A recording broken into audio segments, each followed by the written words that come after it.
Welcome to Tell Don't Show, the audio recorded version. My name is Sean Landis. I'm the host of Tell Don't Show. I'm with a bunch of awesome people whose names are Dave Metter, Sam Scavuzzo, Jamie Glasheen, Frank Farrell. We're going to put up this particular recording of a great episode of our show titled My Favorite Shirt?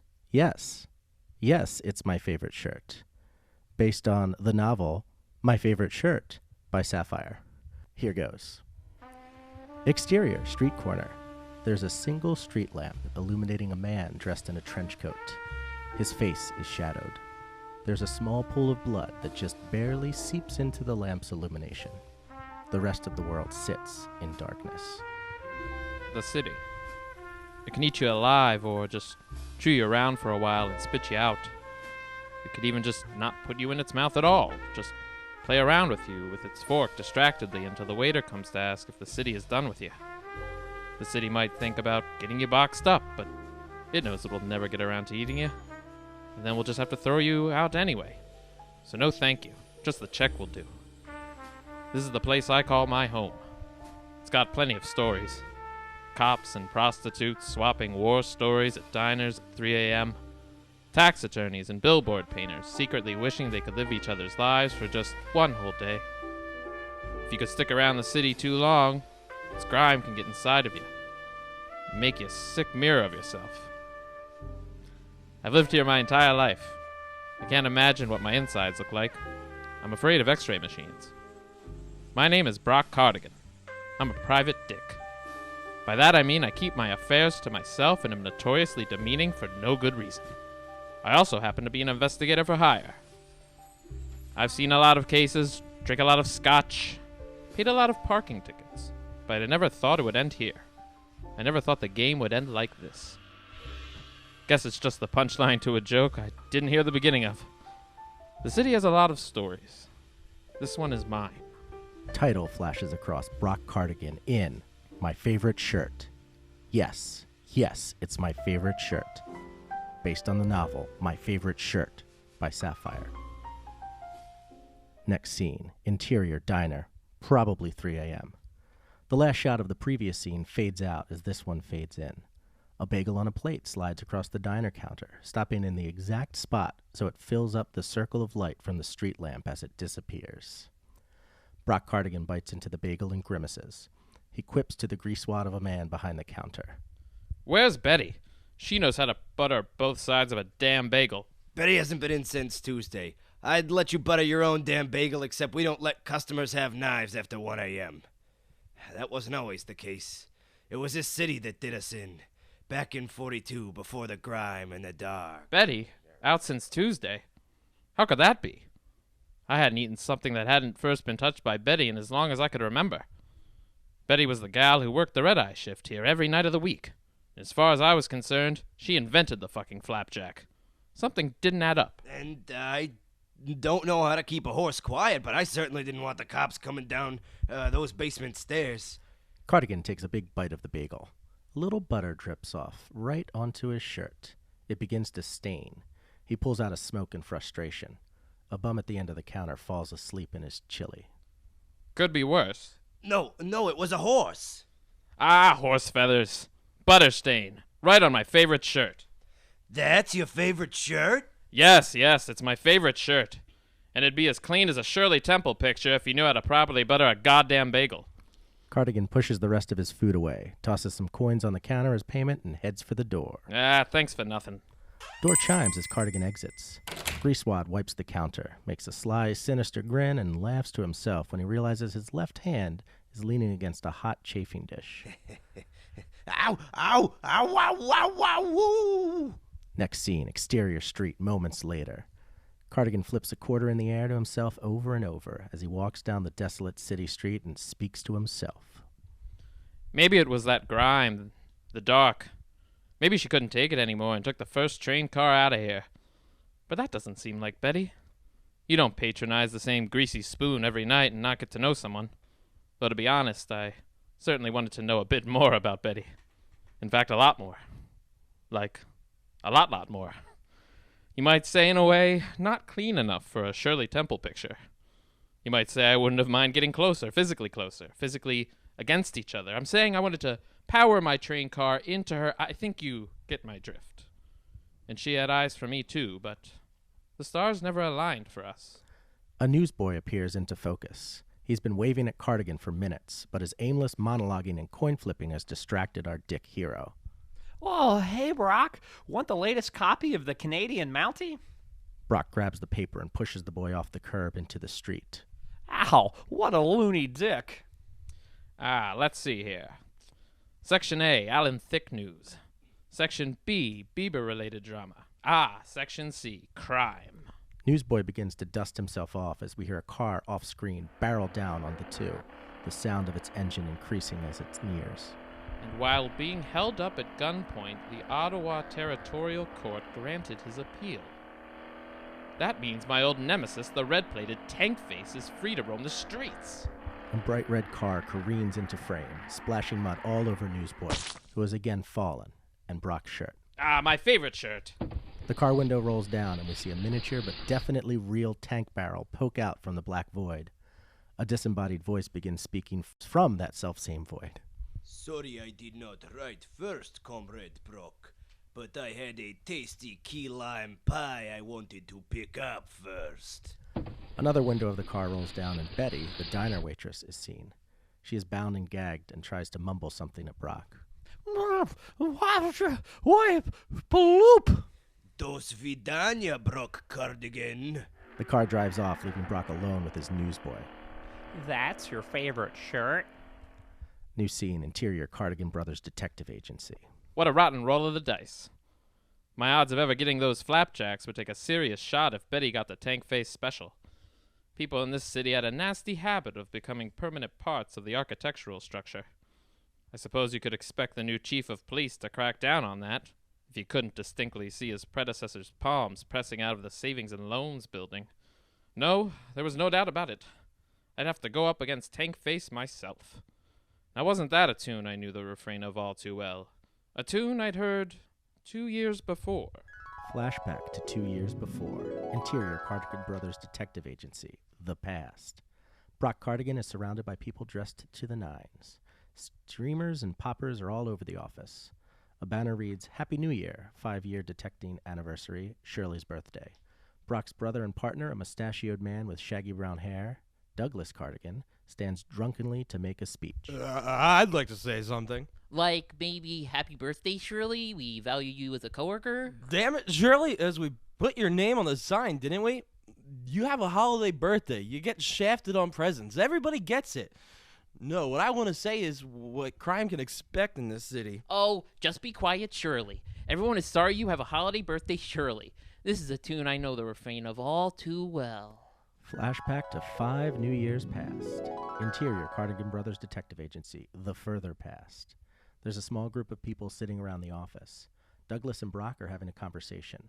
Douglas has a tinier mustache. A banner hangs that reads, Happy New Year / grand opening. I really think that shirt looks great on you. Yeah, thank you. I wasn't sure I could pull it off, but the compliments have just been rolling in.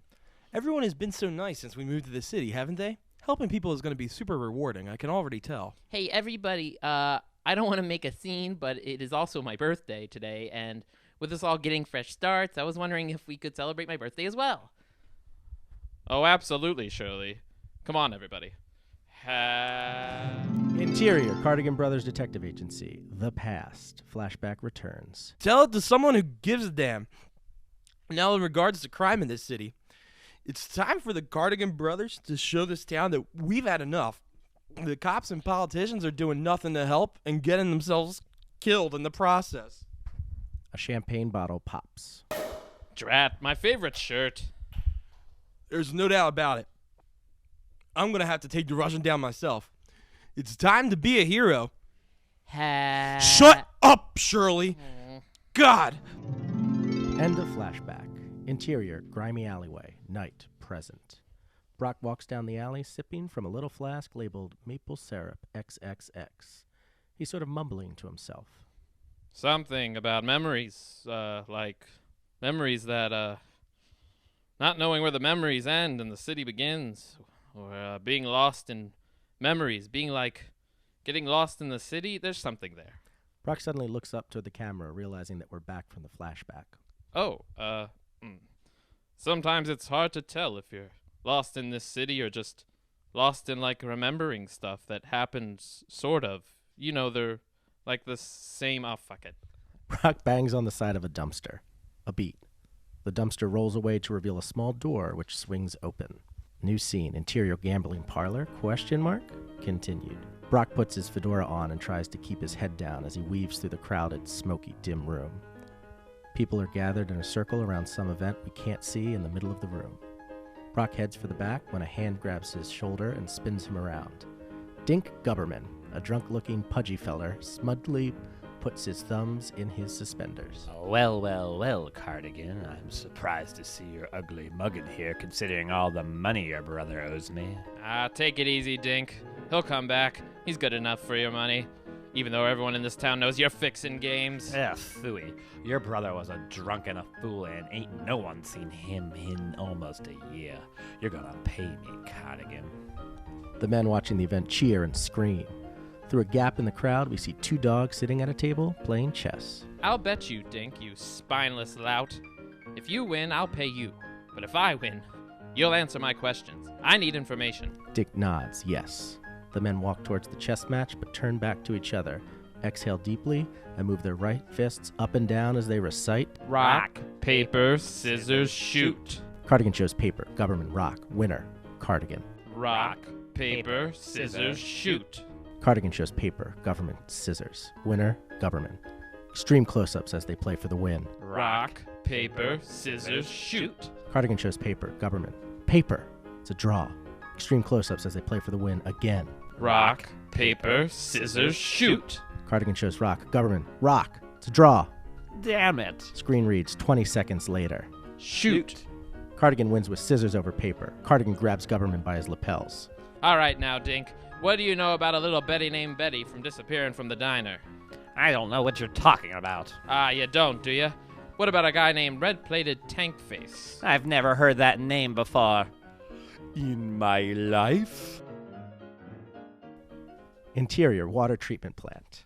The sax line to Baker Street plays over and over again as we see Tankface and a red army of henchmen, the Tankmen, are positioned all over the interior of the Ottawa Municipal Water Supply HQ. The Tankmen wear green uniforms and carry Klob machine guns, like from GoldenEye. In fact, the Tankmen all make a uniform sound as their boots hit the concrete floor. The Tankmen are setting up pipes as they drain all of the drinking supply and pour it in Tankface brand trucks. Tankface looks over a balcony as his henchmen scurry down below. All the workers in arms unify to tear down the capitalist Canadian pigs. Oink, oink, piggies. Are you hungry? Of course you are. Well, it's almost time for breakfast. The camera pulls from Tankface and the Tankmen to Betty, adorned in an apron. She furiously whisks eggs in a mixing bowl. She appears exhausted and covered in batter. She pours the eggs into a bigger bowl and makes pancake batter. When finished, she pours that small amount of batter into a 19-ton steel container completely filled with pancake batter. When will I be done making the batter? When the Ottawa River flows with brownish yellow water and all Canadians shower in pancakes. You're a monster. People will die of thirst. I'm no monster, just a student of capitalism. See, if I replace all the free drinking water with diner pancake batter, how much do you think the people will be willing to pay for a slug of premium Tankface water? You are all slaves to supply and demand. In the meantime, call me Comrade Butterworth. Baker Street swells again as we fade.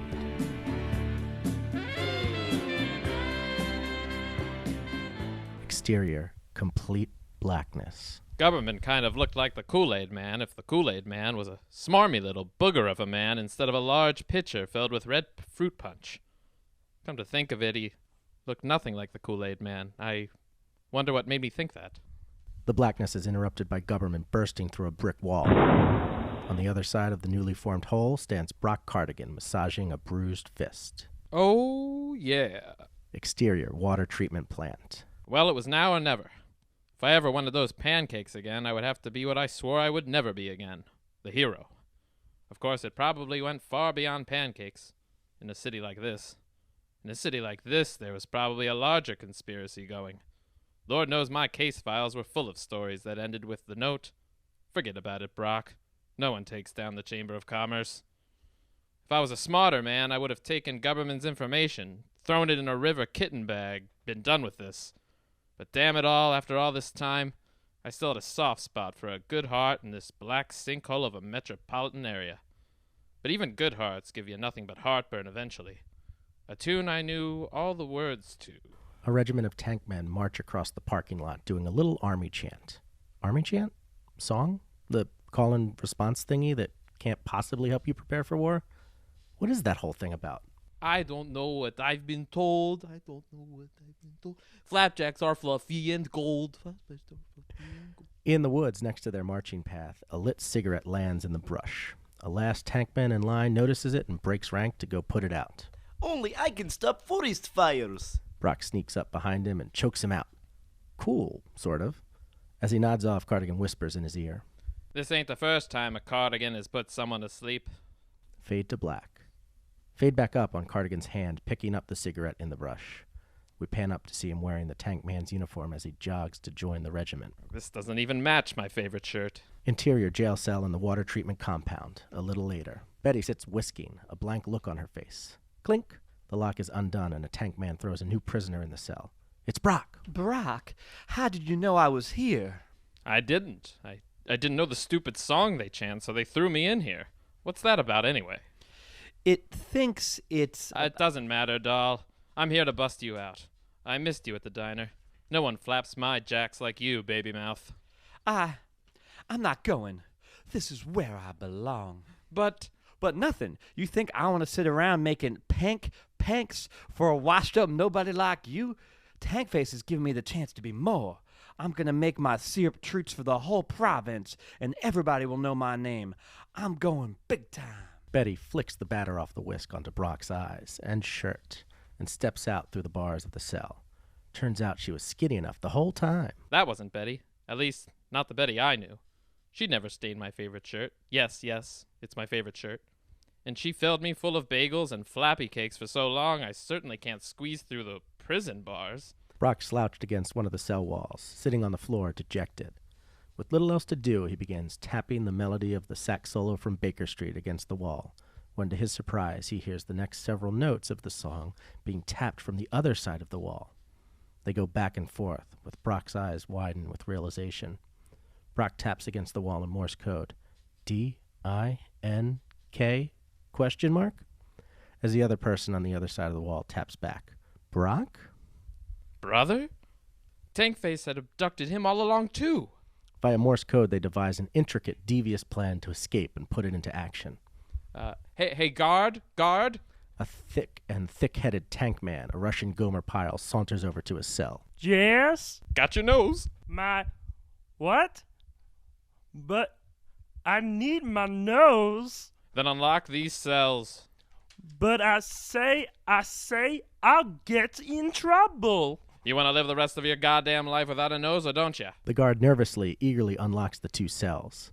Brock readies to punch the guard's lights out before the getaway when the guard pleads. Oh, Mr. Cardigan, I say, if you're gonna knock me out, can I at least have my nose back first? Brock and Dink look at each other, amazed by the extent of the man's idiocy.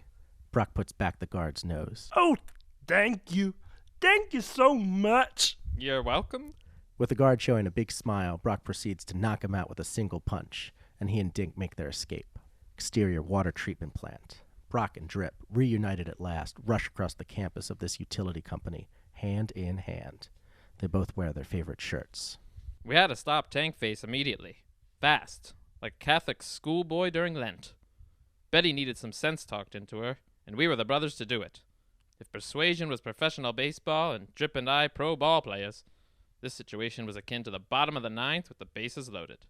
Clutch. Like the wristlet Drip wore. An alarm sounds and Tankman begins retreating from inside the plant. Brock and Drip stop, confused. Something's amiss. Suddenly, they see Tankface. His barrel nose and to scale miniature tank sat atop slumped shoulders. He sheepishly kicks little stones. When they overtake him, Tankface can't bring himself to meet their eyes with his tank holes. Gone. All gone. Drip is about to speak, but Brock interrupts him. No speaking for you, Drip. What's gone? Did you release the pancake batter into the drinking supply and suddenly realize the moral bankruptcy of the plan? With tears on his tank face, he slowly rotates his head back and forth to indicate a no. No. I would dehydrate the whole continent if I could, Stalin willing. No, that Crocker woman is gone with all my batter. Crocker woman? Who's that? Shame, Brock Cardigan. You only know her by her first name? The diner cook you call Betty. Her full name is Betty Crocker. She said something about thanks for the free labor, as if labor has no cost. And she slapped labels on a bunch of boxes. Says she's shipping the pancake recipe all over the globe. A helicopter rises from the water treatment plant with Betty Crocker steering. She swoops close to the men to bid farewell. As I always will say, expertise from our kitchen to yours. Hey, Brock. He looks up as she fires a squirt gun filled with pancake batter onto his shirt. I hate that shirt. The helicopter rises and takes us on a scenic aerial tour of Ottawa. Looks pretty cool, by the way. Brock narrates us out. Well, like supplies that Betty Crocker will make, you can say we are cooked. Although my shirt will need some dry cleaning, this day went surprisingly well. We averted a public water crisis, my brother returned from a mysterious absence, and no one important died. I guess you can say this case is like the past tense version of the actress who played Cruella de Vil's last name. Closed. Baker Street swells as we fade to black.